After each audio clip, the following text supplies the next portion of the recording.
So I should do a roll call. We'll start with a roll call. Thank you, Warden. We have all members of council in attendance with a few exceptions. Deputy Warden Coughlin is currently absent.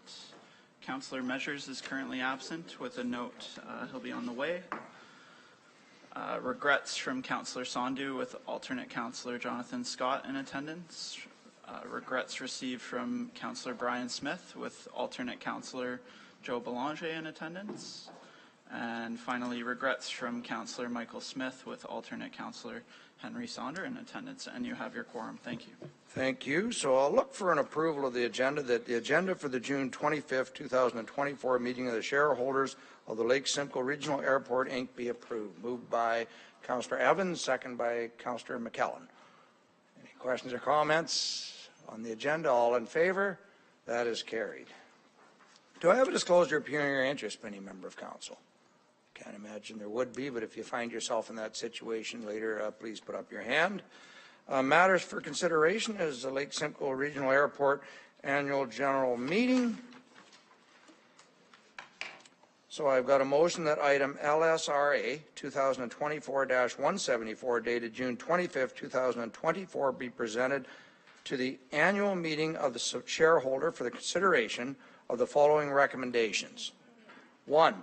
That the individuals named in Schedule 1 to item LSRA 2024-86 be appointed as directors to the Lake Simcoe Regional Airport, the LSRA Board, and that Baker Tilly KDN LLP be appointed as auditors for the LSRA, and that the 2023 draft audited financial statements for the LSRA be approved, and that the actions of the LSRA Board of Directors since the last AGM be approved, and that the shareholder declaration attached as Schedule 3 to item LSRA 2024-186 be approved and executed.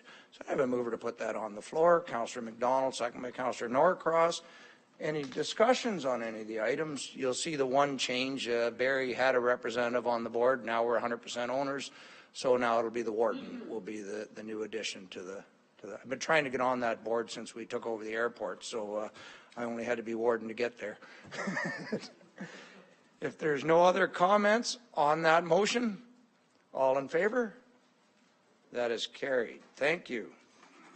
And the shortest board meeting ever, I think. So now the adjournment, that the June 25th, 2024 meeting of the shareholder of the Lake Simcoe Regional Airport, Inc. be adjourned at 9:03 a.m. Moved by Councillor Fowler, second by Councillor Greenlaw. All in favor? That is carried. Thank you. I don't expect our next meeting to go quite as quickly. So if you'll join me for the national anthem, please. All rise, please.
Contemplation.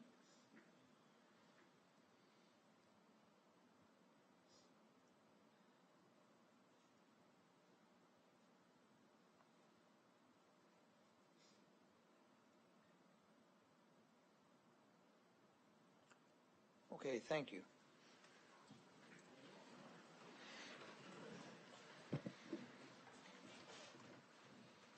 So I guess I'll look for roll call again, Jonathan.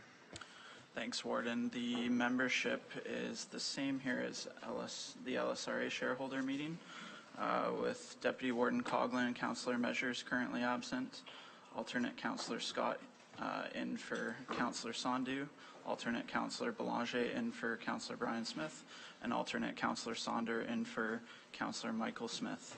And you have a quorum. Thank you. Thank you. Is there anybody that needs to leave early today? Councillor Anderson. Thank you, Worship. 12 noon. 12 noon.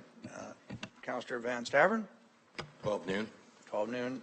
Councillor McKellen. Shortly after 11, please. That'll be. Councillor Dolan. 12 noon, sir. 12 noon. Now, there's no hockey game this afternoon, folks, so so it looks like 12 noon is when we're going to start losing most of our folks. Okay. So with that, I'll look for the approval of the agenda. Councillor Dolan, please. Thank you, Your Worship. Moved by myself and seconded by alternate Councillor Belanger. That the approval of the agenda for the June 25th, 2024 meeting of County Council be approved. Any questions on the agenda? Not seeing any, so all in favor? That is carried. Thank you. Do I have a disclosure of pecuniary interest from any member of council? Once again, if you find yourself in that situation, please declare it at that time. Presentations and deputations, we have none. Consent agenda, Councillor Burkett. Thank you, through you, Your Worship. Moved by myself, second by Councillor Norcross, that the Council communications and proclamations June the 11th, 2024 to June the 24th, 2024 have been given due consideration be received. Any questions or comments on the proclamations? I see the one wasn't on there where you and I, Councillor, were at the, what was it, the Leacock Awards, Literary Awards. Yeah, that was on the 22nd. I was there with Kerry and Mike was there with his partner. Private joke, folks. I just couldn't let that go. Anything else on that, on the presentations? All in favor? That is carried. Thank you very much. Nell, you'll thank me later. So now I'll look for the adoption of the council minutes and confirmation of the committee reports. Councillor Dolan, if you would. Thank you, Worship. Moved by myself and seconded by Councillor McDonald that the following council meeting minutes be confirmed and adopted as committee of the whole reports be confirmed. County Council minutes June the 11th, Governance Workshop Special Council minutes June the 18th, Committee of the whole report June the 11th, 2024, and Committee of the whole confidential report June 11th, 2024. Okay, on the minutes, do I have any questions or comments? Councillor Hamlin, yes. Thank you, Warden. On the governance workshop, the special minutes, it shows that I was absent, and I just wanted to let the House know that I was, in fact, watching virtually. I had a long-standing commitment before this was scheduled to speak at an event in our community. So I didn't have time to drive back from this meeting in order to get there in time. And I wanted to just say I hope that that we can change our system here to a hybrid system. I know a lot of the local municipalities have changed their system now. So if we have a council member who's, for example, in Collingwood, not able to be there physically, they can still participate in the meeting. And I know that means we need some upgrades here, but I just wanted to share, particularly where we have members who can't always be here, but maybe would be, because the governance matter was quite an important one to me, and I would have liked to have participated. So anyway, I just wanted to make that comment. Thank you. Thank you. Any other comments arising from the minutes? All in favor? That is carried. Thank you. So presentations and considerations to Committee of the Whole, and I'll start with Chair Cox. Good morning, everyone. I move by myself, second by Councillor Evans, that the performance management recommendations contained within the Committee of the Whole report dated June 11th, 2024 be approved. Any items to be pulled? I'm not seeing any, so all in favor? That is carried. Thank you. Chair Leduc.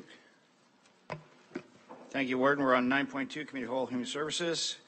Moved by myself, second by Councillor Scott, that the Human Services recommendation contained within the Committee of Whole report dated June 11, 2024 be approved with exception of item 9.3 CCW 2024-104, Simcoe County Hospital Alliance update. Okay, on the agenda, any other items that need to be pulled? Not seeing any, so all in favor? That is carried. Thank you. And Chair Leduc, if you can carry on. On to item 9.3, Simcoe County Housing Alliance update. Moved by myself, second by Councillor McDonald, that item CCW 2024-104, dated June 11, 2024, regarding the Simcoe County Housing or Hospital Alliance update be received, and that the 2023 capital funding be approved to the Stevenson Memorial Hospital and the Georgian Bay General Hospital, subject to the terms and conditions as outlined in item CCW 2024-104, and that the staff engage a consultant funded by accrued interest within the Simcoe County Hospital Alliance Reserve to conduct a review of the long-term capital needs of the Simcoe County Hospital Alliance members as generally outlined in item CCW 2024-104. Okay, the reason this was pulled, it does require a 2/3 majority to pass. So all in favor of the motion? That's 2/3. Any opposed? Not seeing any. So thank you very much. And now Chair Dolan, please. Thank you. Moved by myself and seconded by Councillor Burkett that the corporate services recommendations contained within the Committee of the Whole report dated June 11th, 2024 be approved, including the confidential item and with the exception of the delegated authority items. Okay, on the motion, any items to be pulled from corporate? Not seeing any, so all in favor of the motion? That is carried. Thank you. Presentations and considerations of special committee reports, we have none. Presentations of county officers' reports, we have none. Motions of which notice have been previously given, we have none. And notices of motions, we didn't get any today. So now we're going to move into committee of the whole. So I'll look for a mover and a seconder. Moved by Councillor Bell, second by Councillor Snell. That council recesses into the committee of the whole at 9:12. All in favor? That is carried. Thank you. And we'll wait for our city reps and we'll do another roll call.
Okay, Mr. Clerk, I'll look for a roll call again. Thank you, Warden. So with the exceptions noted for council, that remains the same as far as the city reps are concerned. Aurelia Councillor Durnford is in attendance. Aurelia Councillor Fallis is in attendance. Barrie Councillor Hamilton is absent. Aurelia Mayor McIsaac is in attendance. Barrie Councillor Nagusi is in attendance. Barrie Mayor Nuttall and Barrie Councillor Rietma are both in attendance. And you have your quorum. Thank you. Thank you very much. So I'll look for approval of the agenda. Councillor Dolan. Thank you, Worship. Moved by myself and seconded by alternate Councillor Scott that the agenda for June 25th, 2024 meeting of Committee of the Whole be approved. Any questions on the agenda? Not seeing any. All in favor? That is carried. Thank you. Do I have a disclosure of pecuniary interest by any member of council? Boy, I get tired of saying that in meetings, I can tell you. Not seeing any. If you find yourself in that situation, please put your hand up and declare it at the time. Presentations and delegations, all sections, we have none, so I will turn it over to Chair Cox for performance management. Item 19.1, CCW 2024-184, Simcoe County Archives operations in May 2024. May I have a mover and a seconder, please? Moved by Councillor Fryer, second by Councillor Evans, that item CCW 2024-184 dated June 25th, 2024 regarding Simcoe County Archives operations in May 2024 be received. Any comments or questions? Seeing none, all in favor? Carried. Item 20.1, Museum, CCW 2024-181 Matthews Innovation and Transportation Gallery Project Update. May I have a mover and a seconder, please? Moved by Councillor Anderson, second by Councillor Walker. Any questions or comments on this? Seeing none, that item CCW 2024-181 dated June 25th, 2024 regarding Matthews Innovation Transportation Gallery Project Update be received, and the staff continue the project working within the revised budget as outlined in CCW 2024-181, and that the funds required to support the project be included within the 2025 budget, and that a temporary collections technician to support the project from July to December 2024 be approved. All in favor? Carried. Thank you very much. Thank you, Chair Cox. Now I'll turn it over to Chair Leduc for Human Services. Thank you, Warden. We are on to Human Services consent items. I have three of them. I have CCW 2024-180, the Homeless Summer and Winter Response, 2024-2025. Also have item 21.2, CCW 2024-188, one-time funding for community paramedicine. And I have 21.3, CCW 2024-197, implementation of the medical priority dispatch system at the Georgian Central Ambulance Communications Center. Would anybody like any items pulled for further comment? All right, seeing none, I will ask Councillor Laux and Councillor Hammond to move and second it. The consent items? We're good? Okay, thank you. So the motion reads, as soon as I find it, sorry, here it is. Back my papers. That the following consent items, having been given due consideration, be received. All in favor? Carried. Thank you. We're on to 22.1. It's Homeless Prevention Program, HPP Investment Plan. I have that item CCW 2024-172 dated June 25th, 2024 regarding the Homeless Prevention Program Investment Plan be received, and the Homeless Prevention Program Investment Plan attached to Schedule 1 to item CCW 2024-172 be approved, and that staff proceed with the recommendations to support the homeless prevention system as outlined within CCW 2024-172. Comments or questions on this item? Seeing none, right now I'll ask Councillor Norris and Councillor Belanger to move and second. We're good? Okay. All in favor of the report? Thank you. Carried. We are on to 23, Land Ambulance. I have CCW 2024-187, Data Sharing Agreement, Rehabilitative Care Alliance Post-Fall Pathway Pilot. Question concerns with this report? All right, seeing none, I'll ask Mayor Nuttall to move, and seconded by Councillor Lavoie. Thank you. That item CCW 2024-187, dated June 25th, 2024, regarding Data Sharing Agreement, Rehabilitative Care Alliance Post-Fall Pathway Pilot be received, and that the necessary bylaw be presented to authorize the Warden and County Clerk to enter into a data sharing agreement with University Health Network on behalf of the Rehabilitative Care Alliance GTA Rehab Network. All in favor? Carried. Thank you. We're into 23.2, County of Simcoe Paramedic Services, Wi-Fi Services. Question concerns with this report? I will ask then Councillor Frost and Councillor Burkett to move and second. Thank you. That item CCW 2024-194 dated June 25th, 2024 regarding the County of Simcoe Paramedic Services Wi-Fi Services contract be received, and the staff proceed with option 1 to enter into a 6-year contract including advance payment with NetGen Communication Technologies Inc. for the purchase of the Cradle Point solution for Wi-Fi services to support paramedic services communication as outlined in CCW 2024-194. All in favor? Carried. Thank you. We are into the 2024 or 24.1 CCW 2024-191 23-24 annual reconciliation report for community programs. Question concerns with this one?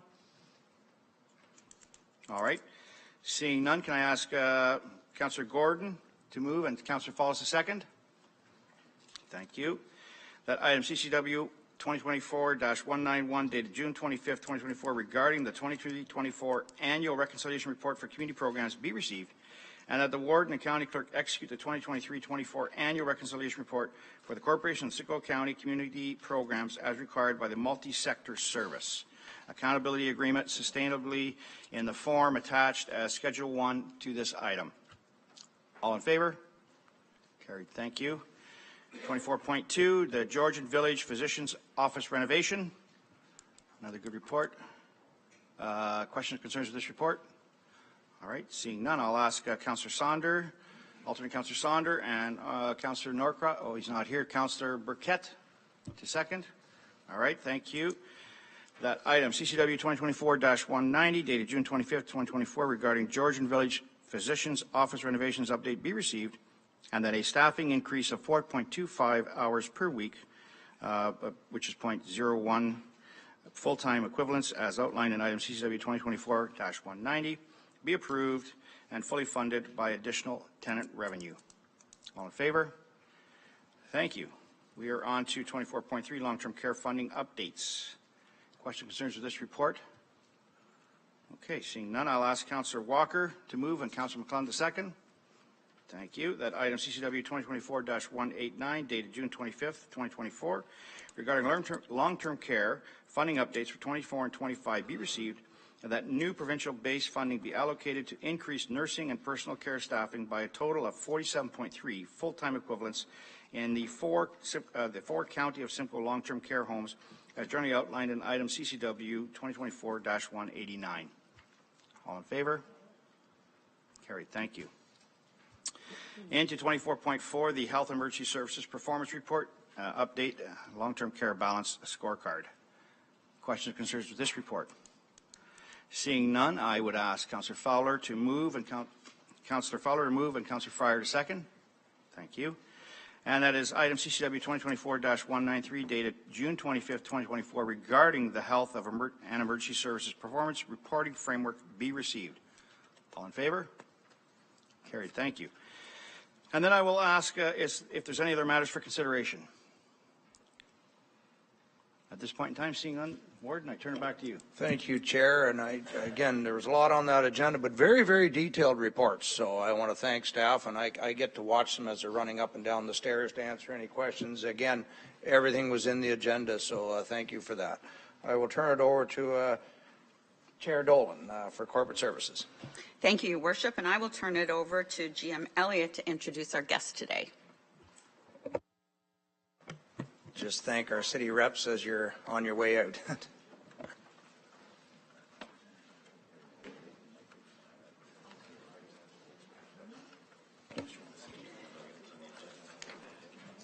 So it's the our guest hasn't arrived yet today, so we'll. Did you want to carry on, Nathan, or do you want us to? Oh, okay. I can go to the, we'll skip, if that's okay, we'll skip that and come back to it. So sorry for the procedural gymnastics, but we'll go to item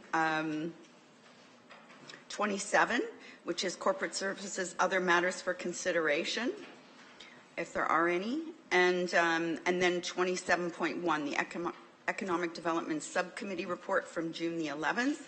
Could I ask for a mover and a seconder, please? Moved by Councillor Fowler, seconded by Councillor Norris, that the recommendations contained within the Economic Development Subcommittee report dated June the 11th, 2024 be approved. All those in favor? Any opposed? That is carried. And that's it until our guest gets here. All right. Why don't I jump on the performance then and we'll come back to it, or will that work? Your Worship, Director Weston Thorpe is indicating. Through you, Madam Chair, I'd be happy to give an overview of the project and the report that Council has before them as we let our guests settle in. They are the experts, but I'm at Council's discretion as to how you want to use your time. Go ahead then, Lynn. Carry on. All right, so we will then carry on with our item, and that is 26.1, which is the Housing Attainable Supply Action Plan. And now I will ask Jim Elliott if he would like to provide introductions. Thank you to the chair. My apologies for the rapid pace at which council's moved through the agenda today. We didn't anticipate that, but thank you for your attention today. You might recall that the staff, along with our consultant, Barry Lyons and Associate, was leading an undertaking known as the Housing Attainable Supply Action Plan, or ASAP, in partnership with the City of Orillia as well. So after quite an extensive consultation process and an investigation process, today is the culmination of that. Staff will report back later on implementation of some of the actions, but today staff and the consultant team is going to present to you the findings of the undertaking. So I'll turn that over to Nathan to give a quick introduction, and then I see that Josh McLeod from NBR Lions is with us here today as well. Thank you very much, GM Elliott, and through you, Madam Chair. As Council has heard before, this is a partnership that the county took on with the City of Orillia, and also acting on behalf of some of our local municipalities. We sought to endeavor to put together an action plan. This project is focused on attainable housing. That's not affordable housing. This is one of the components of the overall housing and homelessness plan, but this is the part of the plan that's focused on the housing that's delivered by the private market. So what are the levers and the tools that municipalities have at their disposal to be able to work with the development community to build houses that are more affordable for ideally people that are have jobs, have living wages, but simply are priced out of the market. And we all hear about those people every day, and some of us feel like those people today. And the cost of housing is increasingly getting out of reach for more and more people. So working with NBLC and the City of Orillia and our local municipalities, we went through a 4-step process in this project. The first step of the process was to understand what are the housing needs, and because of the size of the county, we divided the county up into sub-regions. Every sub-regions has a bit of a different flair in terms of the market demands, and also the real estate prices and the rental prices associated with that. Following that housing needs assessment, we conducted extensive public and stakeholder engagement, and those stakeholders involved local municipal staff, council, as well as the development industry as well. Following that engagement, we did a best practices and potential solutions review. So that's more or less the jurisdictional scan, and we didn't keep it limited to Ontario. We wanted to know who's doing what in this space, what are the ideas that are worth considering, and how do we go forward with that. And we're equipped with that knowledge. NBLC really distilled a lot of the feedback as well as the opportunities into an action plan and recommended actions that you see before you today. So with that, I'll hand it over to Josh to unpack the recommended strategies that we are recommending we go forward with as a group over the next 3 to 5 years. Great. Is there a button to turn this on? No, just go right for it. Okay, great. Thank you, Nathan. That was just in time arrival there for me. You guys moved very quick this morning. So as Nathan said, my name is Josh McLeod. I'm an associate at Barry Lyons Consultants. We are housing consultants. About 95% of our work is related to housing, and we focus on the full spectrum of housing. We have work related to market rate housing, attainable, affordable, seniors, student housing, you name it. We have some sort of hand in something that's going on somewhere in Ontario related to that type of housing. So today for our presentation, I'll just give you a quick overview of the project. Nathan's hit on a lot of it already, so I'll zip through that. We'll talk quickly about the consultation that we did, and then the bulk of our presentation will be on the actual recommended action plan before we can get into a bit of a Q&A. So the purpose of the Housing ASAP is really to identify actions to increase the supply of attainable housing that serves moderate income households in Simcoe County. And the county has defined attainable housing as rental or ownership housing that is adequate in condition, appropriate in size, available, and affordable to households with incomes between 80 and 120% of median area income. So this essentially lines up with sort of your 40th to 60th percentile of incomes. On the ownership side, we're talking about $80,000 to $120,000 a year. On the rental side, we're talking about $50,000 to $80,000 a year in terms of incomes. This is not community or social housing, as Nathan mentioned, but it is still below market housing, and it's really targeting households that I guess traditionally would have been called middle class. They're working families, your nurses, your teachers, your food and beverage employees, people that are really core parts of every community, but are increasingly being left out of the housing market.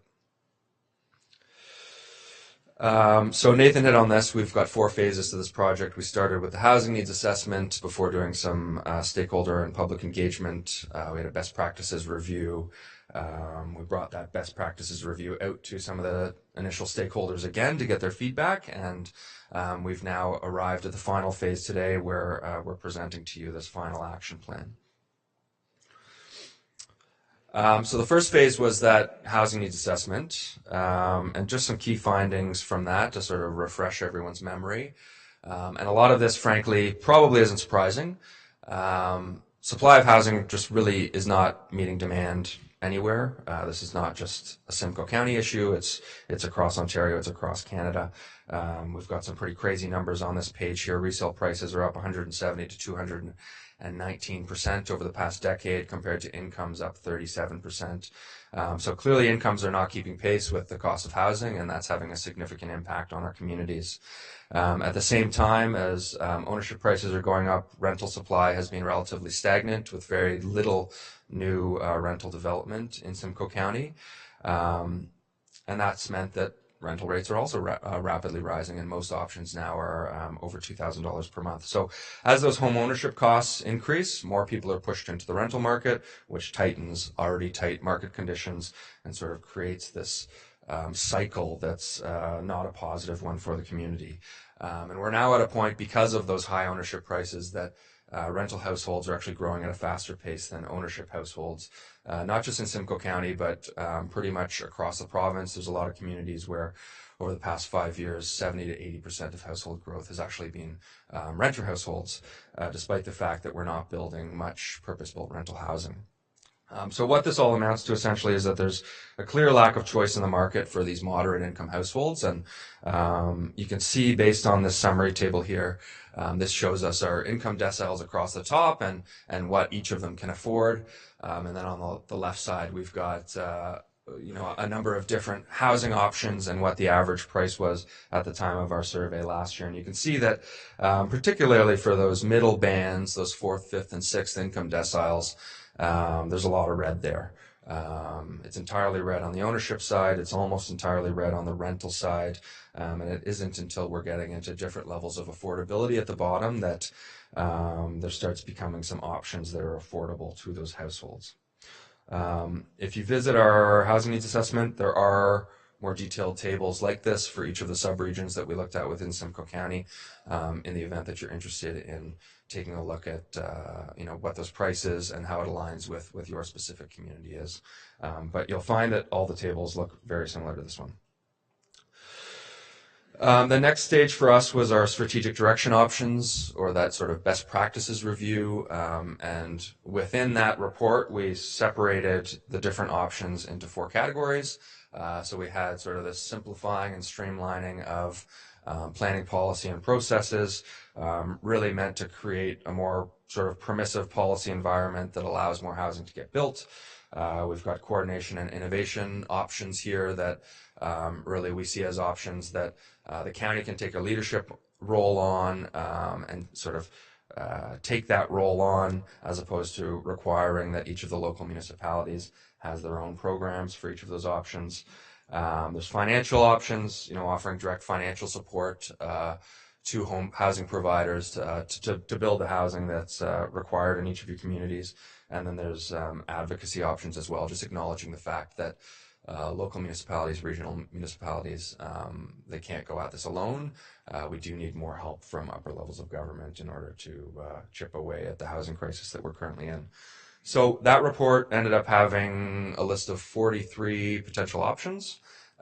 We've since whittled that down, obviously, into our action plan here. And those options were previously presented to the Affordable Housing Committee in November and detailed in further detail in our March 2024 report. Lastly, before we get into the action plan, our consultation. So we did both public and stakeholder engagement. And these are just some of the key things that came out of those engagements. One thing, and a big one, frankly, is that there seems to be more and more support for increasing density in order to sort of accommodate new affordable and attainable housing. It was supported at the public meeting. It was supported, obviously, by our stakeholders. And it's something that in the past has been, controversial, but it seems like there's a bit of a turning of the tide there. And just acknowledging that there is a need to sort of increase and broaden housing supply. We heard from a lot of people at the public meeting, particularly seniors, that they want to remain in their communities, but they don't have any options for downsizing. Their single-family homes no longer fit their needs, but they have nowhere to go. So they're kind of stuck in place. And it also prevents a home from opening up for another family within the community. We spoke to employers who identified that a lack of attainable housing is a key factor in their ability to hire and retain employees across the county. There's been strong support for a public land program, strong support for a development navigator program, which we'll get into in a minute. And then obviously we heard from our sort of development partners and subject matter experts that the length and unpredictability of the development approvals process can be a really big challenge for them in getting housing to the market. So the action plan itself, we've offered a range of strategies that prioritize three specific housing types, the highest priority being attainable rental housing. As I mentioned, there is a pretty significant shortage of rental housing across Simcoe County, and renter households are growing quickly without many options for them. So that we see as the highest priority. Second in our line there is market rate rental housing, which maybe sounds a little bit crazy when we're talking about attainable housing to say that market rate is a high priority, but at the end of the day, the cost for a market rate rental unit is likely going to be less than the cost of a mortgage, and you don't have to put together a down payment. So it's more likely that a market rate rental housing unit will serve the needs of those moderate income households at a rate that is affordable to them than ownership will. That being said, we would certainly want you to take advantage of any attainable ownership opportunities that do arise. But we just think that there's such a shortage of rental within Simcoe County that it should be certainly the highest priority. Within the action plan, we've organized our sort of recommended strategies into 5 broad categories, and these are very similar categories to what you saw from the strategic direction options report. The only thing we've really added here is that development navigator program as its own category. So we think that these are, all things that you should be pursuing as a county and as local municipalities. And we also think that a lot of these action items, they don't have to be used solely for attainable housing.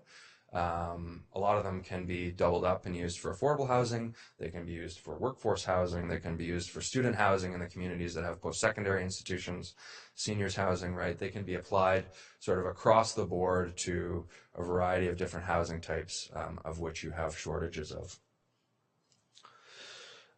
So here's our initial list. Obviously, this is hard to see. I just wanted to show you that it is a relatively long list, though it's certainly not at the original 43 item number that we had previously. We've certainly distilled it down a little bit. So before we get into specifics, I just wanted to talk about prioritizing these recommended items. And while we think that everything in our list should be pursued, we really see 4 core items here within the wider list that should be prioritized by the county. So the first one is that developer navigator program, which I'll jump into in a minute. We think that there should be a public land program and a candidate sites catalog to make use of public land for new attainable and affordable housing. And then number 3 and 4 here are kind of tied together, one being sort of updating planning framework to support new housing development, and then coordinating with local municipalities in order to simplify the development process and be able to fast track the developments that sort of meet the needs of priority housing.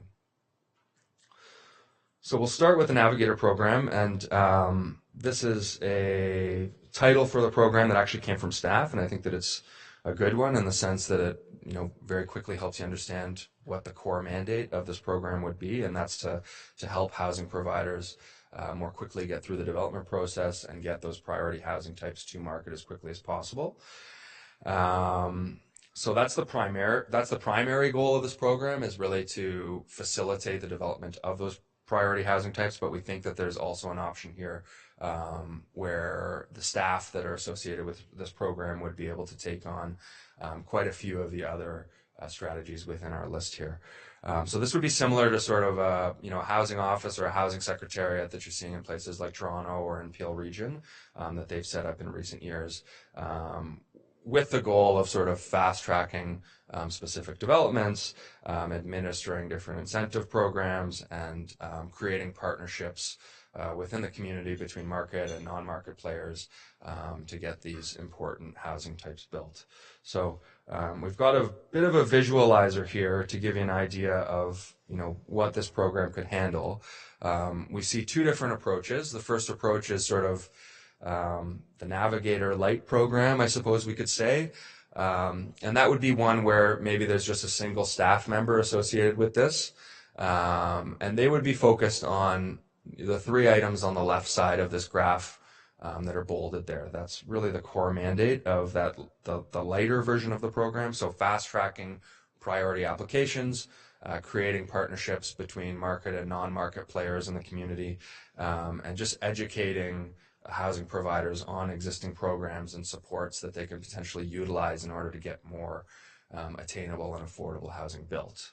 That being said, we think that there's also an opportunity to sort of expand the program a little bit and have multiple staff members associated with it. Maybe that starts with 2 or 3 staff members, and if there ends up being a ton of work for them, we can expand it further. But if it's 2 or 3 staff members, there's an opportunity for this program to really take on a really big chunk of the strategies in the ASAP action plan that we've got for you today. So we'd be adding things in like overseeing the public land program, supporting local municipalities with planning and process reform, different things around data collection on the market and encouraging innovative development, whether it's on public land or on private properties. And then some of the financial items as well. There's an opportunity there for them to administer the secondary suite program that the county currently has, and any other incentive programs that come to be down the road. And then they can also be sort of ground zero for the advocacy items that are within the action plan as well. So it would be great to have that expanded program, but there are a couple options that the county could take for this recommendation. Our second bucket of items is our coordination initiatives. And as I said earlier, these are really ones that we think there's an opportunity for the county to take a leadership role on and avoid having to have 16 different programs across the county, particularly given the differences between each community. Not every community is going to have the capability to do some of these things on their own. So within this bucket, we've got 4 recommended items. 1 is the public land program. 2, we've got updating planning frameworks, simplifying the development process, and then creating a standard rental replacement bylaw that can be easily implemented by each of the local municipalities. So I'm going to focus on these top 3 since they're in our sort of 4 priority items. The public land program. So the purpose of this is sort of like incentives, no or low cost land is sort of a powerful way to subsidize below market housing development. Simcoe County and its local municipalities and City of Aurelia could use publicly owned land to advance attainable and or affordable housing objectives on those properties. We would suggest that you start with sort of a candidate sites catalog, which would identify all publicly owned land within the county, whether it's owned by the county, by the locals, by the province, by the feds, right? Anything that's publicly owned, it would be good to have a catalog on that and start to understand which sites can potentially support new housing development. And then from there, as properties are sort of deemed suitable for redevelopment or for disposition, the county can then administer its own public land program that undertakes an RFEOI and an RFP process with the goal of maximizing the delivery of attainable and affordable housing. And this is frankly, it's something that the county's already doing through the community housing department.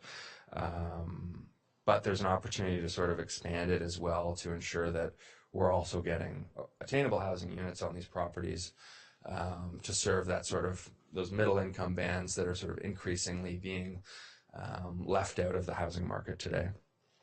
And then our last point here is really that, as I said earlier, this public land program could potentially also benefit from a more expanded development navigator program. I'm going to lump together planning and process change here just because I think that they are so interconnected. The purpose of this really is to create more housing supply and to create a broader housing supply. And this is really more of a long-term outcome, whereas some of the other ones may be sort of short-term or mid-term. This is something where, the outcomes of these changes will take time to be implemented and to sort of see the effects of, but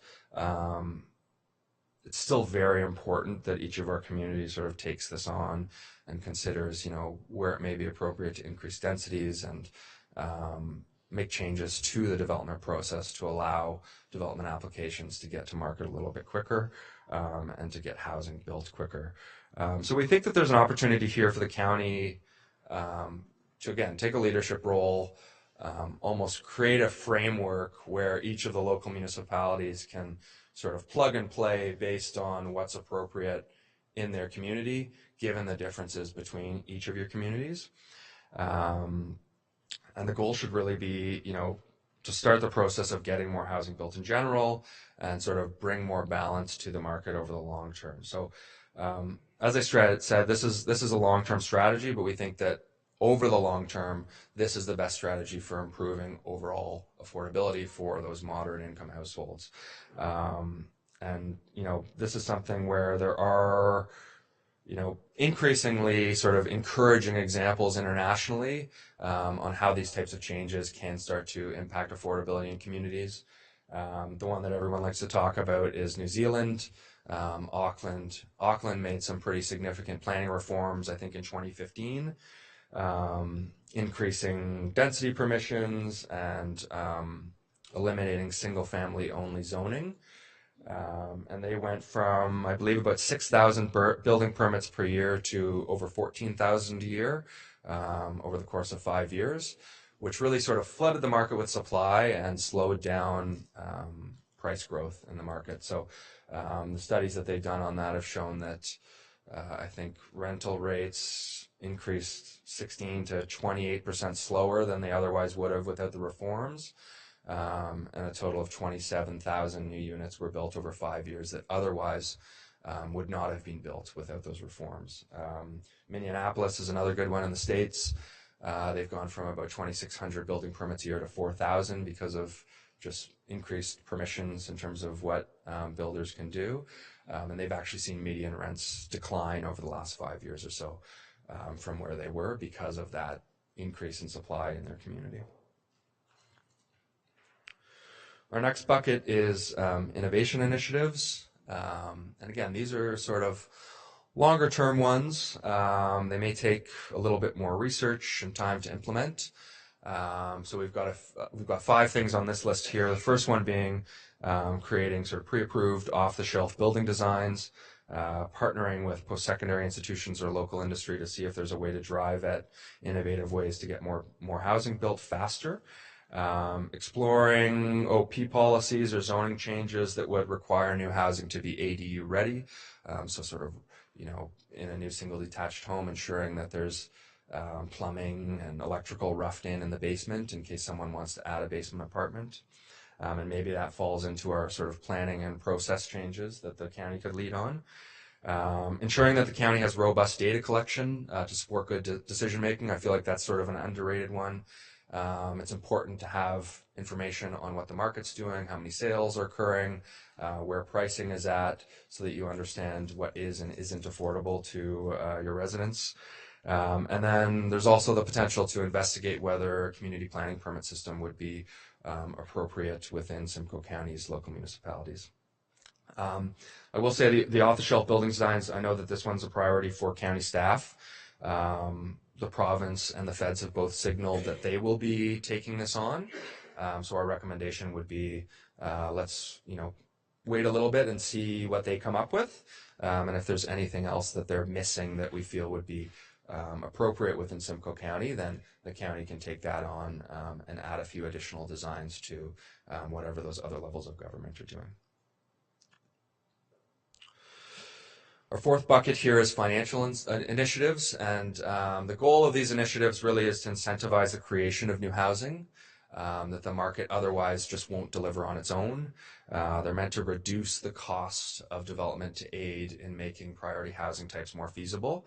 So we've only got 3 items here. The first one just being to enhance the existing secondary suite program so that it's capturing the entirety of sort of that attainable range. Doesn't necessarily have to be the same depth of incentives for attainable versus affordable, but we think that it would make a lot of sense to expand that program from what it currently is today. The province recently allowed municipalities to reduce property tax rates for purpose-built rental housing. Property taxes are a significant part of the operating costs of any rental building, so we would recommend that you explore that in all of your communities as a means of sort of encouraging new development of rental housing. And then the last one here, we'd like to see the county request that the province prescribe them to allow them to implement a CIP or incentive programs in the future if they so desire. Currently, the county is actually not allowed to have a CIP because they are not prescribed by the province. We do not have a formal incentive program here. Most of our work in other communities, we are generally suggesting that an incentive program should be in place, but we understand that through the Housing and Homelessness Plan, there's going to be a fairly significant budget request, given the depth of need for sort of low end of market housing.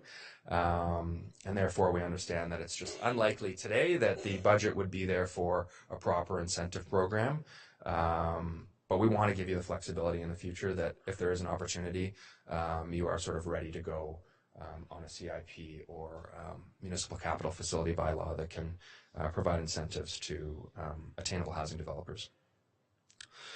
Then lastly, our fifth bucket is advocacy. Again, the purpose of this, these are things that you don't have control over. The county doesn't have control, locals don't have control over, and they're obviously also just sort of acknowledging that we need more help from the province and the federal governments. One positive out of this that I will say, we started on this work about a year ago, and we've actually been able to scratch off a few items from our initial list of advocacy items because the province or the feds have decided to pursue them and implement them. So this list is luckily a little bit shorter, though there still is 8 or 9 items here that are frankly big ones, and if they were undertaken by upper levels of government would have a really positive impact on things on the attainable and affordable side. So that's it for me today. I'm hoping that at this point we can open things up if anyone has any questions, and I can do my best to answer those questions. Thank you very much for the report. And I see a question, but I didn't see who it was coming from. Alternate Councillor Boulanger. Thank you. Through the chair, under advocacy, I didn't see anything about the Landlord-Tenant Act, and we've had certainly many situations in our municipality where delinquent renters or tenants stop paying, and it takes 18 months to 2 years to get a hearing to deal with the problem. And I would suggest to you that an awful lot of what was rental housing, which was limited to begin with, has gone onto the market for sale. Sure. And I think it's a big problem, and that it should be on your advocacy list. And when the government gives, the provincial government gives the municipality the right to reduce property tax, but they're not addressing these other issues, it's kind of oxymoron. Sure. Yeah. It's a great point, and it is something that we've talked about. And it certainly can be added. I think that there's sort of two sides to the coin with Landlord and Tenancy Act, right? There are some delinquent renters for sure, and there's obviously landlords as well that take full advantage of their renters, right? So maybe the advocacy there is making sure that whether it's a renter or a landlord, they can move through that process as rapidly as possible and don't have to wait 18 months for whatever the outcome is, right? GM Fayez-Baguette. Thank you, Chair Dillon. So just to give Council a little bit of an update, we have been working diligently with a larger group of associations, OMSLA and AMO, to bring forward an advocacy campaign to address some of the Landlord-Tenant Board's policy-based changes that have resulted in these extended delays in enforcement both for landlords and tenants. So while these strategies are more long and specific to the county, there's also some provincial policy pieces that really need to be addressed to help inflow and outflow from rental and affordable housing units that are currently not happening because of the Landlord-Tenant Board's backlog, as you shared, Councillor Belanger. So we'll be bringing a report on those advocacy campaigns and the timing of them to our Affordable Housing Advisory Committee in its next cycle, and then thereafter presenting to Council or sharing that report with Council on what the next steps will be in the recommendations. Thank you. Thank you, GM. And I can tell you, Alternate Councillor Belanger, it sounds like you were in the AMO meeting on Friday because those very topics were discussed. Did you have a follow-up? Yeah, a different comment though. Are there any municipalities that are looking to purchase homes, convert them to the 3 units, and can they be rented at a cost neutral or even a possible revenue? I know there was an article a while ago in Stainer that a couple of real estate agents to supply housing specifically to seniors, which are probably a little more stable rental pool, were purchasing homes, converting them to 3 units, and then renting to seniors. I just wondered if anybody has looked at that approach. It sounds reasonable, but I'm sure it's more complicated. Yeah. Mr. McLeod? I don't know of any municipalities specifically that are doing it off the top of my head. The 3 units or 4 units is still relatively new in terms of when it was implemented, right? But I think that it's worth exploration for sure.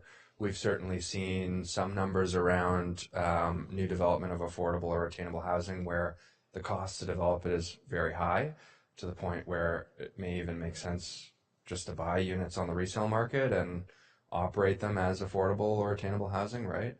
Which basically falls into exactly what you're saying. So it's certainly something worth exploring. We'd obviously have to do the math on it in terms of whether it would be cost neutral or not, but it's very much worth exploring, yes. GM Fayez-Baguette. Thank you, Chair Dillon. Sorry to jump in again. So this is the beauty of the continuum of this plan. Like it incorporates and aligns the affordable housing and homelessness prevention strategy to a larger and broader attainable housing strategy. And within that plan and within the part that us as a service manager have responsibility for, we do. In fact, Council's given us authority last year to continue looking to acquire assets that already exist, usually renovate them and make them affordable. So we have, we're constantly looking for those opportunities for acquisitions, but we're also working with seniors-driven agencies and organizations that are looking to do it through a private-public approach, where they're private sector individuals coming together and saying, we'll, invest and combine our assets together to make something affordable for a specific population. So there's as I shared before, there's lots of different ways to create affordability. Some of it's development, some of them is acquisitions, and some of it is just buying down rent rates through subsidies and housing allowances. So all of those are part of the affordable housing strategy for our definition of affordable, but I certainly think making it for attainable housing, the same strategies could certainly apply. Thank you. Councillor Evans. Thanks, Chair. Appreciate the presentation through you. I've just got a comment and a question, two separate items. First of all, just following up on Councillor Belanger's comments, as one township that's intimately involved with short-term rentals and the impacts that that's had, up to discussion whether or not it's impacted rental supply or not, is let somebody else come up with that idea. But the one thing we do here in our township is the problem, the bad actors that just don't move out and stay in a building. And I'm an optimist, so I believe it's a very, very small portion of the population, but it does have a very detrimental effect on independent investors or secondary suites, granny suites, and the implementation of that, both from a personal aspect of, what might happen, and secondly, from it advances NIMBYism, frankly, in our communities, and when we're looking at putting these additional units in. I might suggest, I know that the province of New Brunswick has different rules than we do when it comes to landlord-tenant that are much more aligned with, say, an Airbnb context. Somebody doesn't pay in an Airbnb, the police will show up within hours and evict that person. Maybe not that extreme in a rental situation, but gives a little more background to the problem, and there are other solutions out there. So, secondly, just my question was, you just touched on it briefly, was I see this in other comments, the end of the single-family dwelling and the multi-unit aspect. Of course, there's economics, just the pure. But when you're doing your stakeholder information and you're understanding what people are expecting in a unit or anticipating in a unit, it looks like not just in Simcoe, but throughout Ontario and frankly throughout North America, that the days of the 60-foot lot with the front and backyard and the two-car garage are at an end. How open are the public to this realization, or do they even realize that this is coming and that we have to start looking at different types of units? And of course, you didn't really touch on the neighborhoods themselves, and how do we, not to be rude, but how do you avoid a row aspect like you have in England or something, where every house is the same all the way along and in a neighborhood that nobody really wants to live in? And how do we, as a town or as a county, start to design planning not just on a housing level but at a neighborhood level moving forward? Sure, yeah. So in terms of public feedback on it, I mean, you only hear from the people who show up to the public meetings, right? But I'd say, feedback's mixed, as you would expect it to be. Some people, they get it and they like the idea and they want to move forward on it. Other ones, they love the status quo, right? Change is scary. And this does represent change. So it's been mixed, but I think that when you start to explain it to people, what the actual impact is, I think that they understand, they realize that it's not that scary. We did similar work in Collingwood last year, and at our public consultation, we brought up this idea of increasing density in neighborhoods and allowing multiplexes, et cetera. And someone asked, well, who's going to pay for, all the houses that are getting built, right? Thinking that someone's coming in and bulldozing their home and all the homes on the street to build these multiplexes, and that's not the reality of the situation. If these are being built, they're being built here and there. The whole neighborhood's not being turned over to multiplexes. That's just not going to be the reality of the situation, right? If you own a home in your township, it'll be up to you whether or not you decide to sell it to someone who's going to be building a fourplex, right? So this is really incremental change. And I think that once people understand that, they come a little more around to it. And when you sort of talk about how it increases downsizing options and it increases options for your kids to stay in the community because now they've got something that's a little bit more affordable that they can rent or they can buy, right? People really, they start to get it. But you're always going to have the segment of the population that doesn't want any change and they love their neighborhood as it is and they can't imagine it any differently, right? But yeah. No, appreciate the comments. Thanks, Josh. Sure. Thank you, Chair. Yeah. Thank you. Councillor Van Stavern. Thank you, Madam Chair. In your comments there, you were talking, the quick acronym ADU, Additional Dwelling Unit, caught my eye. Has any other community tried that yet? I mean, in our township, in Clearview Township, our biggest limitation is the ability for servicing, but as far as being prepared for it, it's no different than we do with EVs and stuff, make it mandatory on certain size housing that you must have electrical sources for charging. Has any other community tried it? Have we seen any results, or are they talking about it?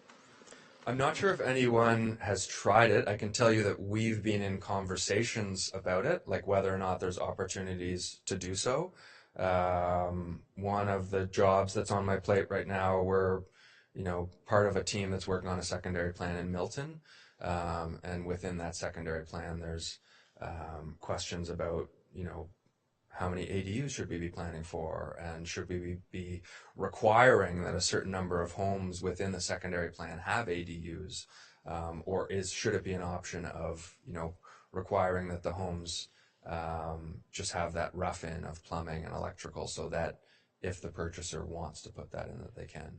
So I don't know of examples in Ontario where it's being required yet, but I wouldn't be surprised if in the next 12 months you see it start popping up, whether it's at the secondary plan level or municipal level for any new housing development. I think it's hard to, force someone to have an ADU, right, to require that their unit has it when they're purchasing a new home.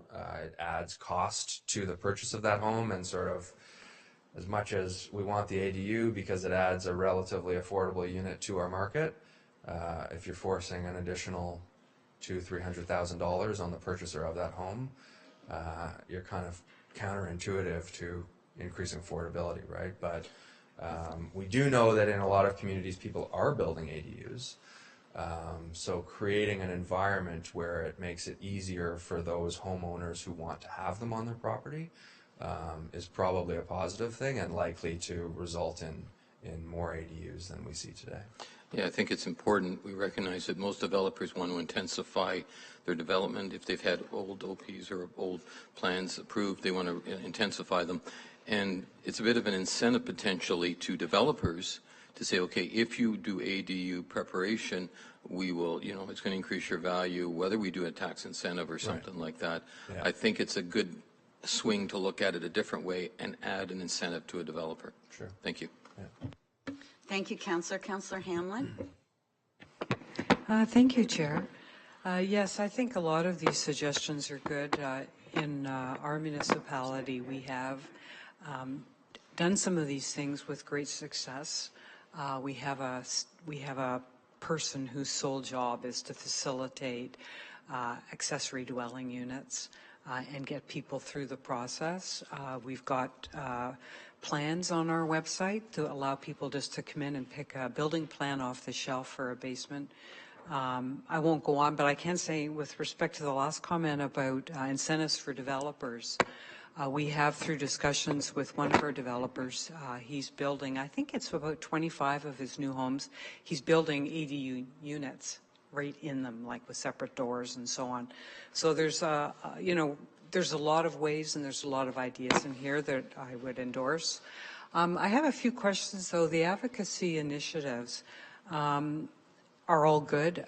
They seem to me ones that AMO and FCM are undertaking, as are the builders and developers through BUILD and other organizations. Yep. And I'm just wondering, will these things be done through AMO or FCM, or are the upper tiers doing a separate kind of lobby effort, or will County Simcoe be out there on their own, or how do we see this unfolding? I think opportunities like AMO are important ones for advocacy, right? Like the last one on our list here is leveraging the collective power of municipalities, and an organization like that allows you to do so, right? If everyone's coming together and saying the same thing, it's much more powerful than if Collingwood is calling up the province and saying, you know, hey, we want you to, or calling up the feds and saying, hey, we want you to offer lower cost financing for rental developments, right? It's much more powerful if 100 municipalities come together and say, we all think that this is important, right? So I think utilizing those opportunities is a big one. There's probably also opportunities as the county or the locals have meetings with the provincial or federal representatives to sort of remind them of these items, but the big thing would be at the AMOs, et cetera. Yeah. Okay, thank you for that. And I guess what I'm hearing, and maybe incorrectly, and maybe this is a question for our senior staff, but what I'm hearing is the potential for building a housing department that would own properties, manage them. And I watched Toronto when they, you know, took this initiative on and expanded, and it seemed to me that its fall down was the lack of funding to maintain all these properties, and they created a difficult situation for the taxpayers. So I'm just wondering if we are heading down into a more robust housing program. Can we see an outline of what staff's thinking about and what the budget would be at the appropriate time? I'm not saying right away for the staff that would be needed and how the maintenance would be handled, because I'd hate this to sort of catch up to us sort of after the fact. I'd like to have a clear idea of where we're heading on this. So maybe I'll just leave that as a comment. Yeah, we're for not, budget time. Sure. Yeah, I'll address that. We're not necessarily recommending that you would have to sort of operate and maintain all of these units. There would be opportunities for the county to partner with nonprofits, say Wood Green Housing or the like, and they would maintain and operate the units. You would essentially transfer them to those organizations, and they would handle all of that cost for you, right? It's more about using the assets that you have, such as your land, in order to help get some of those units built and into the market. And then utilizing sort of the manpower that is staff to facilitate partnerships, to facilitate fast tracking of these developments, right? That's more what the program's about than longer term operation and maintenance of these units themselves. We think that the program can be done with just a few staff. Like, it wouldn't necessarily be a huge expense for the county.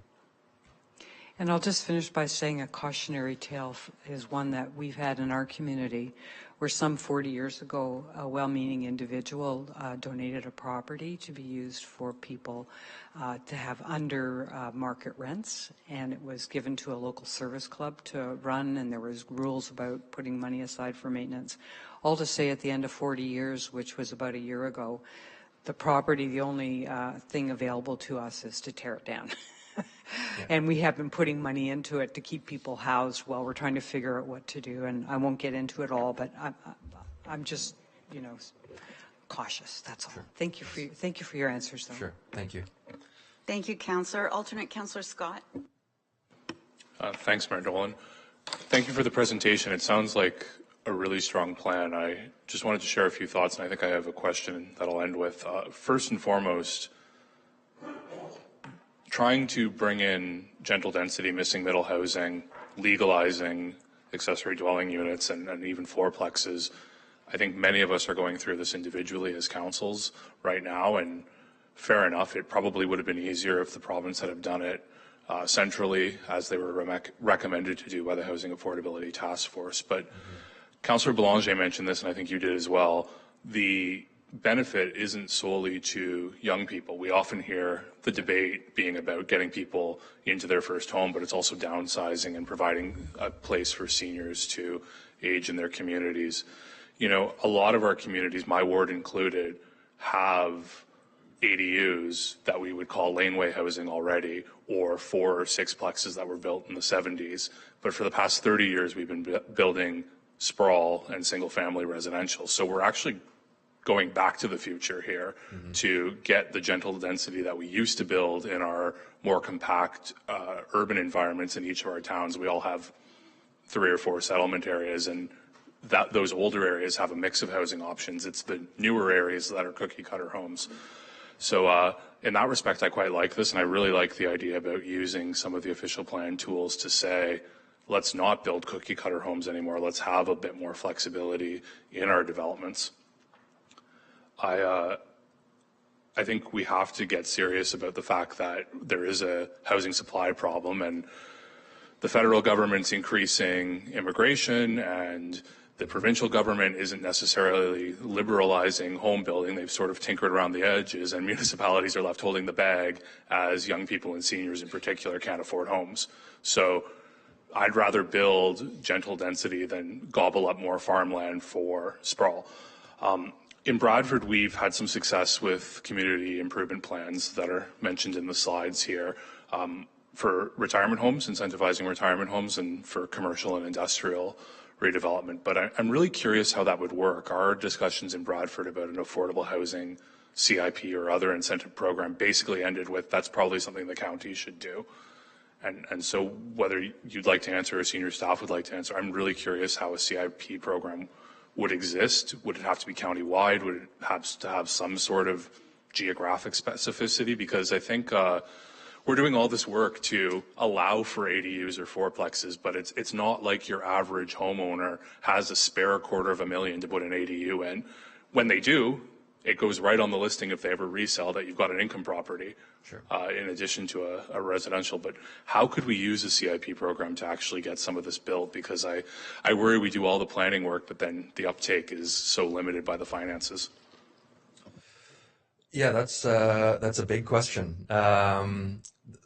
With any CIP or incentive program, you can take it in so many different ways, right? Like you could do it at the local level. The county could take one on. We like the idea of the county taking one on just because, again, it gets back to efficiency. Why have 16 different CIPs across Simcoe County when you can have one? And perhaps that one, there's a pot of money that the county's contributing, and then, a little bit of money coming from each local municipality that goes towards it as well. And then the county doles it out depending on where the projects are.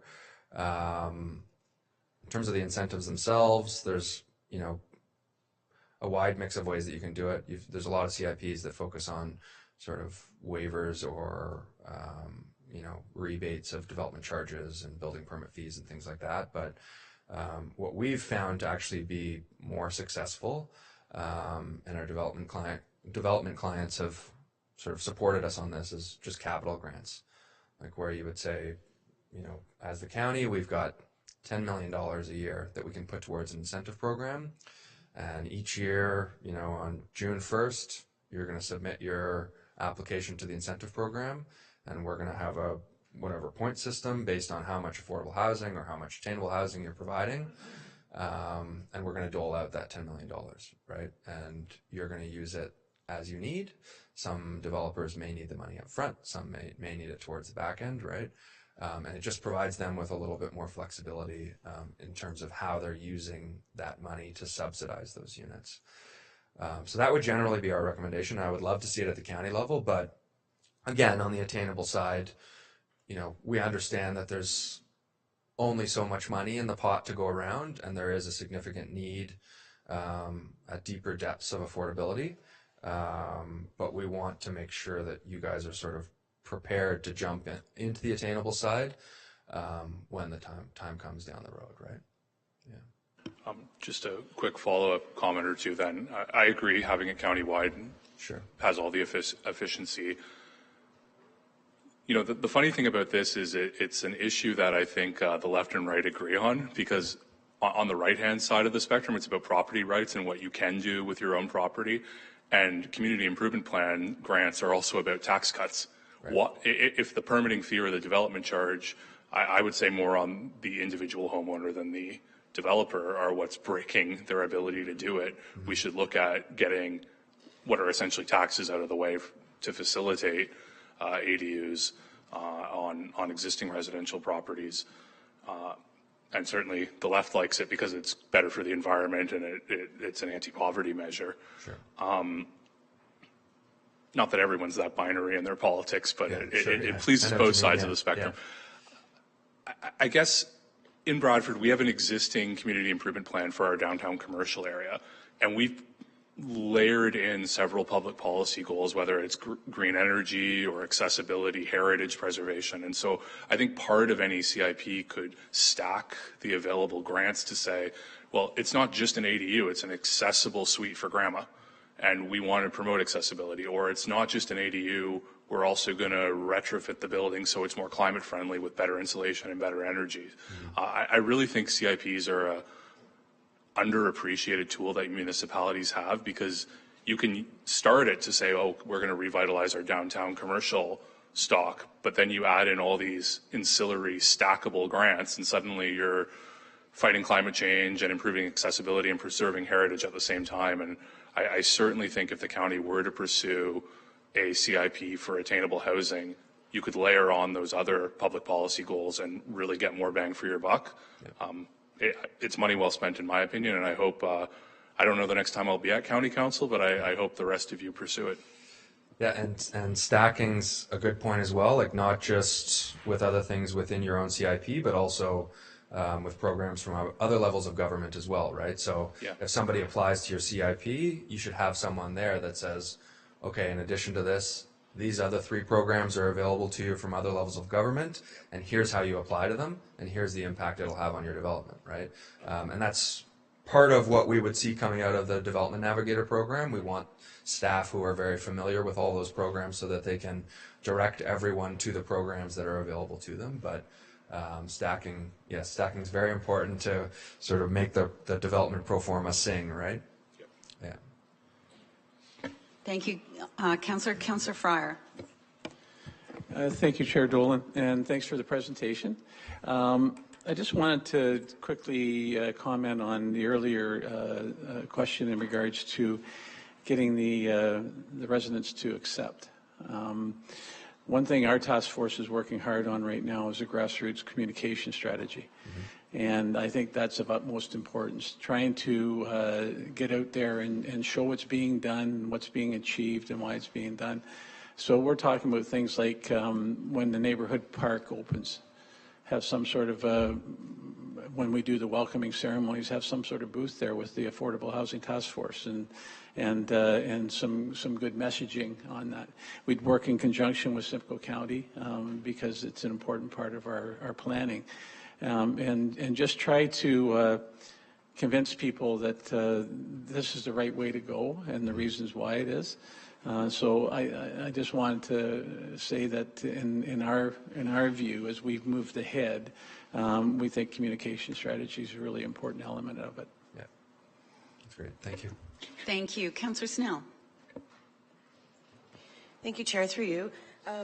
When talking about new rental development, whether it's advocating with the CMHC for financing or reduced DCs or taxation, how do you propose getting around the whole fact that post-2018 builds aren't rent controlled in order to keep it obtainable so that, because obviously a developer, their objective is to make maximum amount of return. How can you suggest we could protect ourselves that way in order to make sure it stays serving what it's intended for? Right. If you are providing some level of incentive, whether it is, a waiver or a rebate or lower taxes, you can tie that to specific requirements, right? So, City of Toronto, for example, just announced that they'll be providing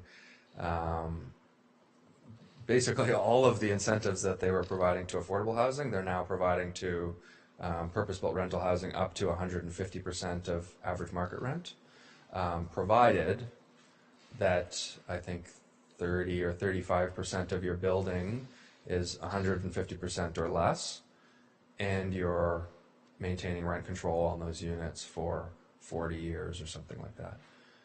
So you can tie it specifically to that. Otherwise, it would just be, sort of free-for-all in terms of rent control, right? Thank you. Chair Leduc. Thank you, Madam Chair. I just wanted to build a little bit further on what Alternate Councillor Scott talked about, the CIP program. Those are great opportunities for us to incentivize and do things. The capital side of it, I'm worried about. That's difficult because the southern portion of the county is a little bit more expensive than, say, the northern portion. And when we look at that, we have to really score that differently because it's, you're not going to get the same incentive based on those two geographical areas. To me, it would be the tax incentives. That's something I want to look at. The permitting. Those are areas that the CIP can really benefit everybody equally across the county, and that's what we want to hopefully do and provide. I look at the when we come to the Development Navigator program, the fast tracking. How do you expect to fast track even if it's attainable, affordable? How are we going to change that? We have to then obviously look at the external parties that are reviewing our documents and say, are they going to be part of that system anymore?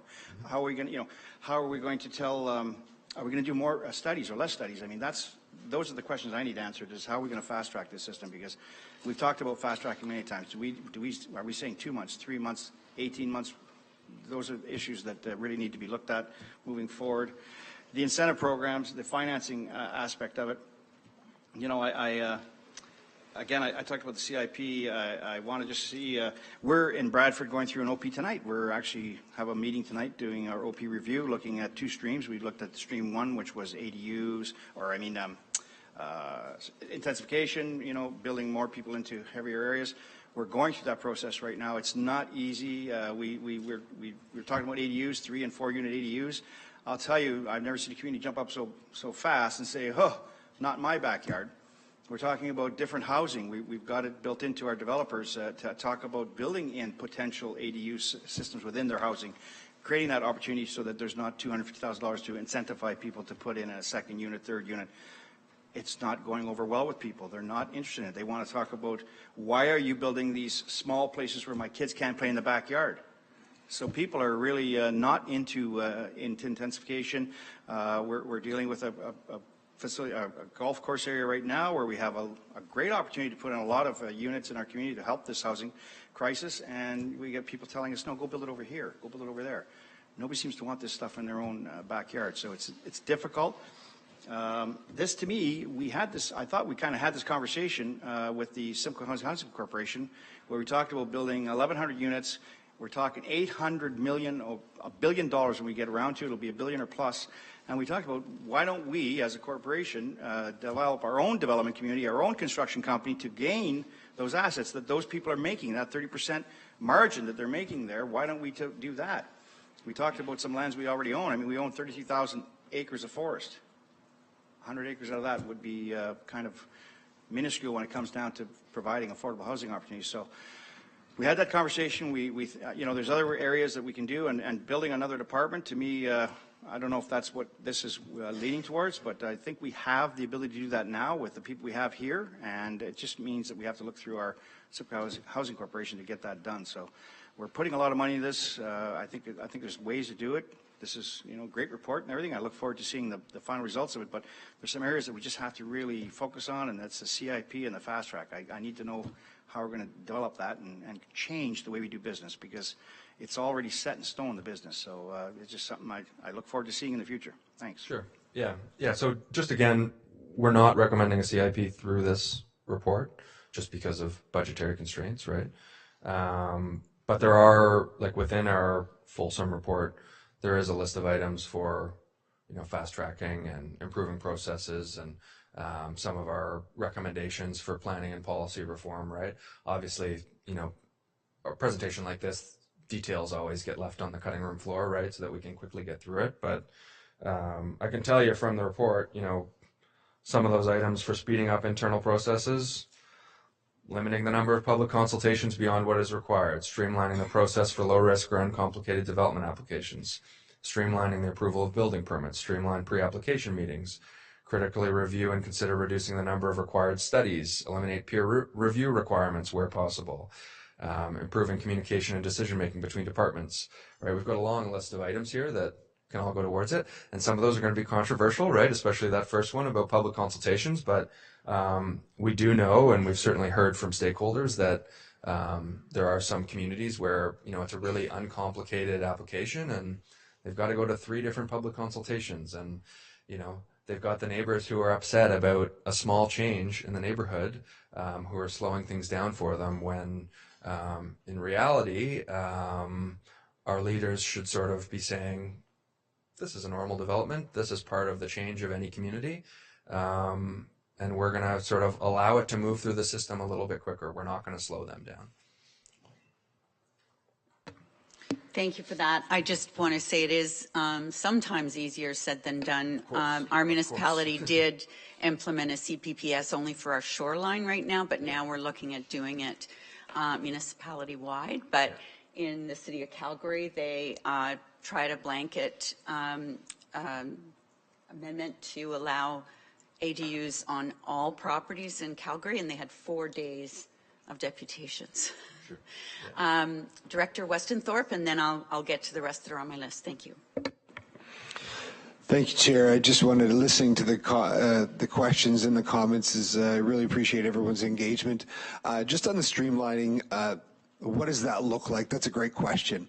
It's something that, frankly, irritates all planners because we all take our jobs very seriously in protecting the interests of the public, but we also know that there's a demand for housing more than ever before. So what does that look like?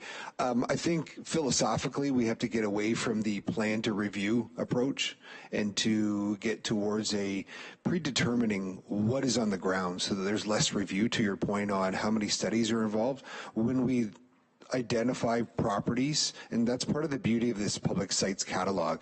We'd like to understand the constraints from the get-go so that when we identify a property that has potential, I call them high opportunity sites, we figured it out and it's not another 3 years of study. So that's number one. Community planning permit system, it is a new way of planning, and part of that is because it is a sweet spot that still enables us to be able to identify and map out and work through the complications that used to be dealt with through site plan control that are now gone under 10 units.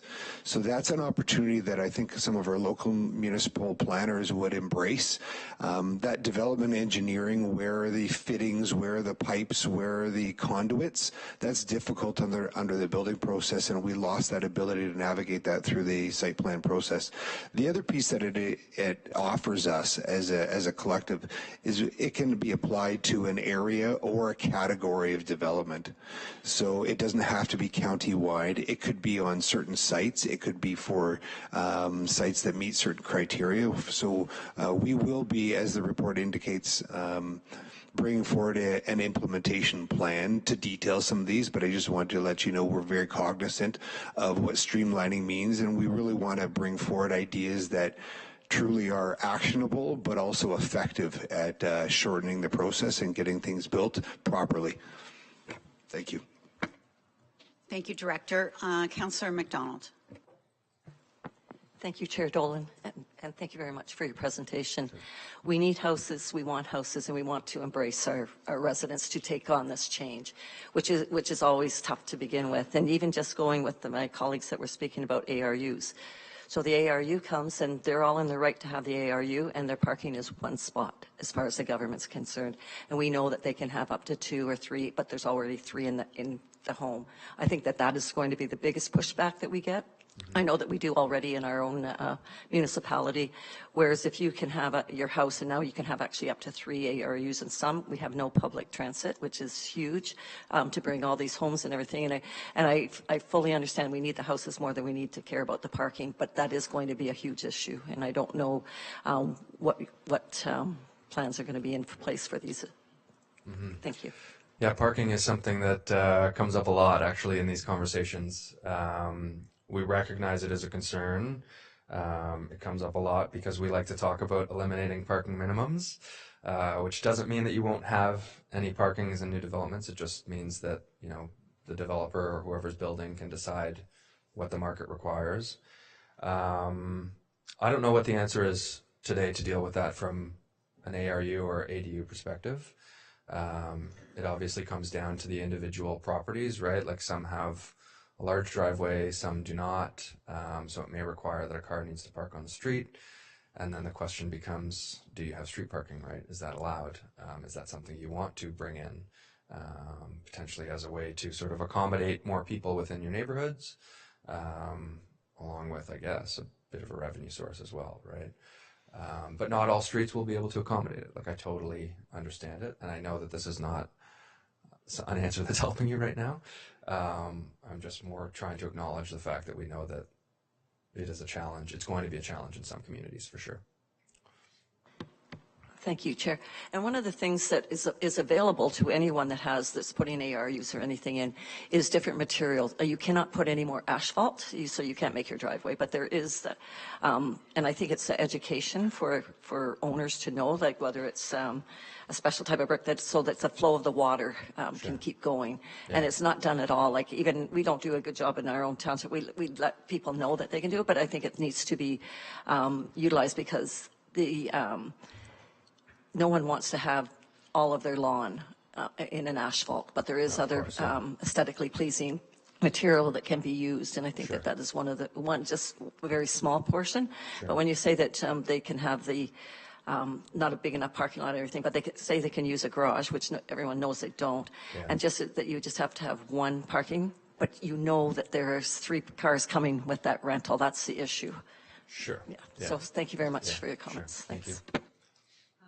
Alternate Councillor Belanger. Thank you through the chair, and thank you for the presentation. A couple of quick things. One, Deputy Mayor Schnell mentioned keeping attainable.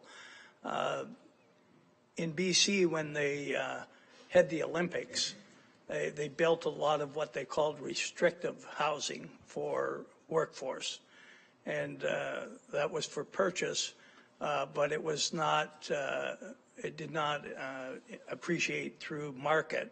It was a set formula for appreciation, so that as people moved on and left, that remained attainable over many decades. So I haven't heard that mentioned much in Ontario of restrictive housing. Another point when we talk about streamlining, we haven't mentioned the NVCA. An awful lot of our development falls under the review of the NVCA, and I'm on the board, and we have made some improvements, but it's not uncommon to have many applications drag on for a year, 18 months.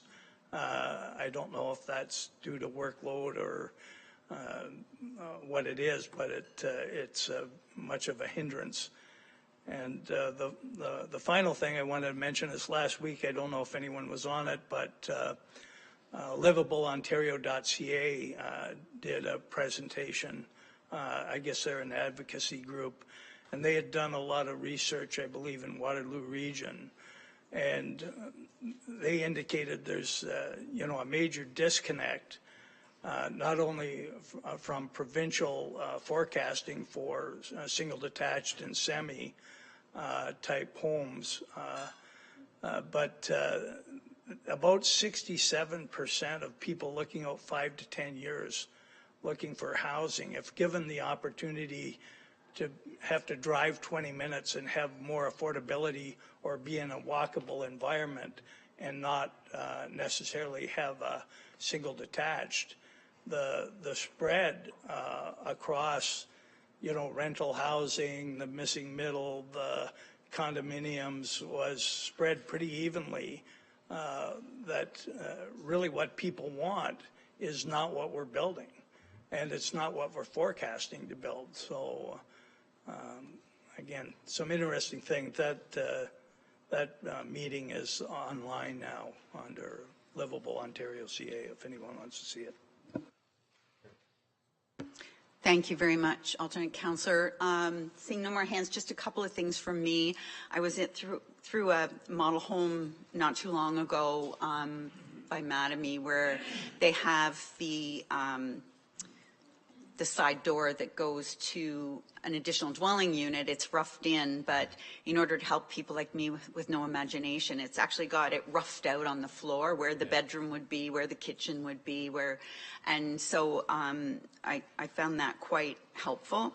And then in the advocacy role, the provincial or federal, I guess, but in most cases provincial land, there is some movement from the Ministry of Natural Resources and Forestry for Northern Ontario to acquire Crown land or unincorporated territory, but nothing in Southern Ontario, and it's frustrating to see, you know, in small town Ontario, maybe without the growth pressures that we here in Simcoe County are seeing. There'll be a school that's been vacant and sitting there for 20 years, and yet the province still requires full market value for that property, other than just allowing it to be at a lower price or a zero cost to a municipality to build affordable or attainable housing.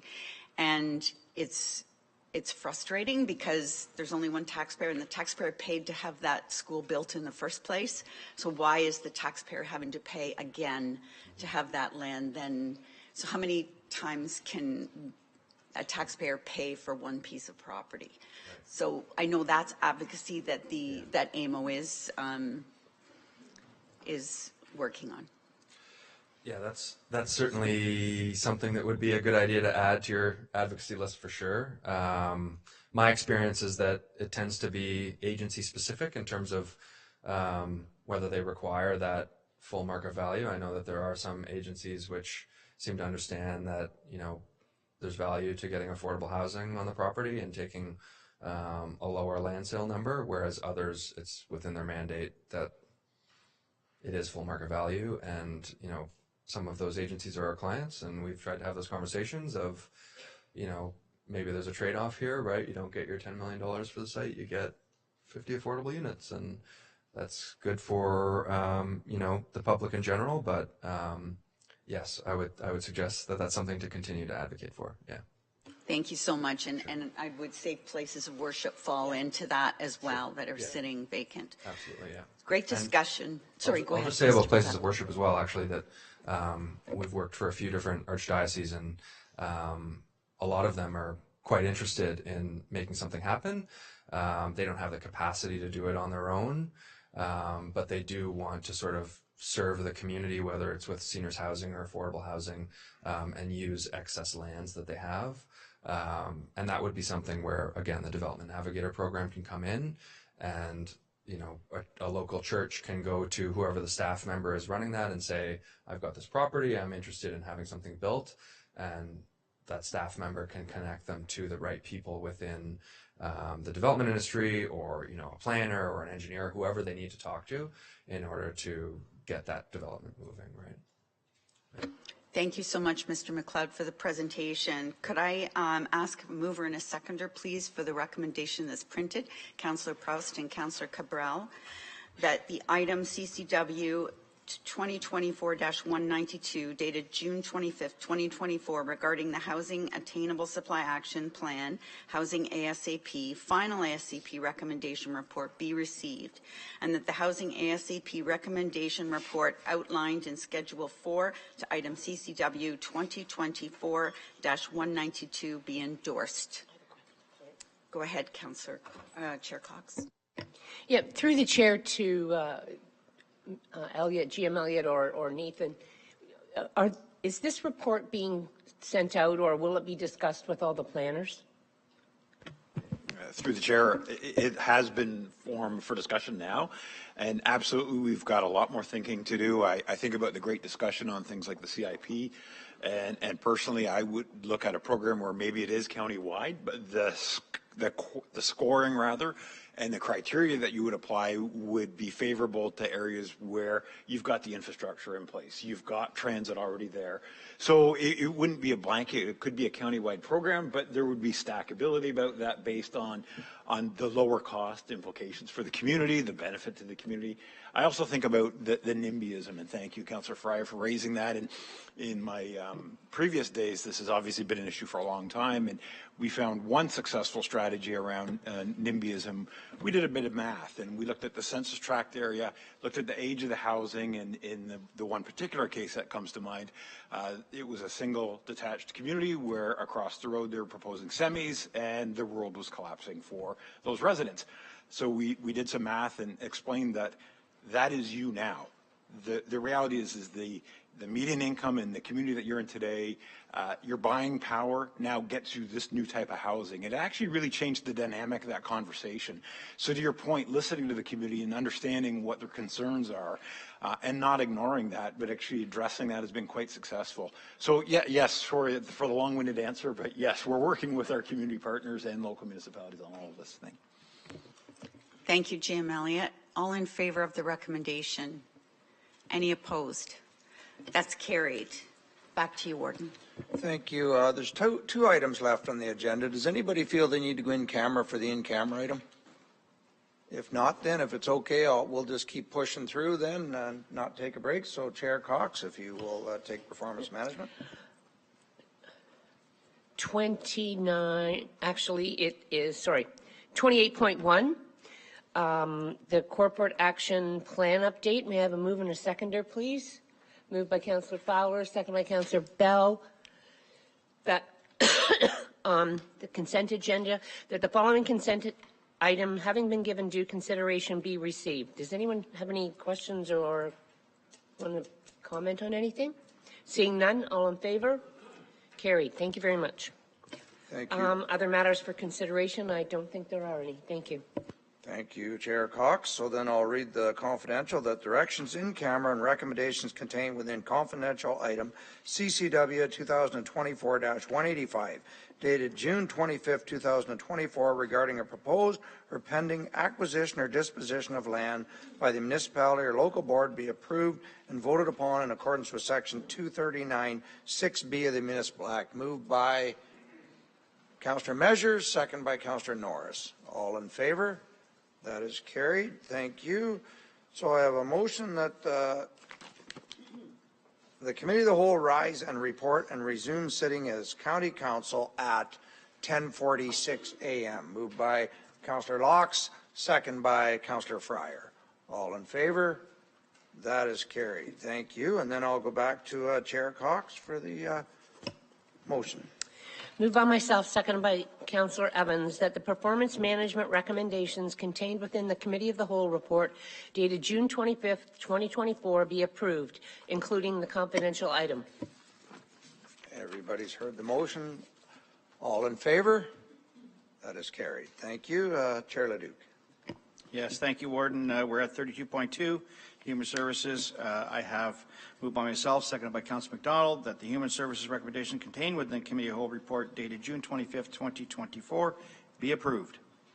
On that motion and the items to be pulled, can't imagine. All in favor? That is carried. Thank you. And Chair Dolan. Thank you, Your Worship.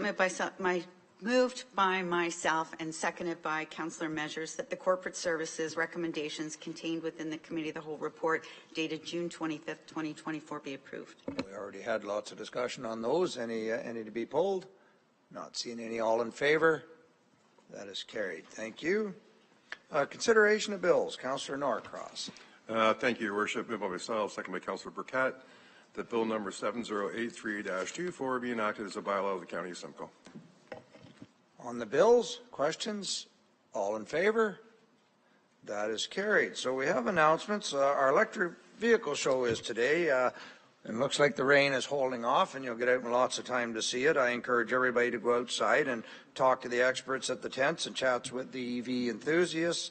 This event will run until 6 p.m. today, and it's supported by Plug and Drive and the EV Society Barrie and Aurelia chapter.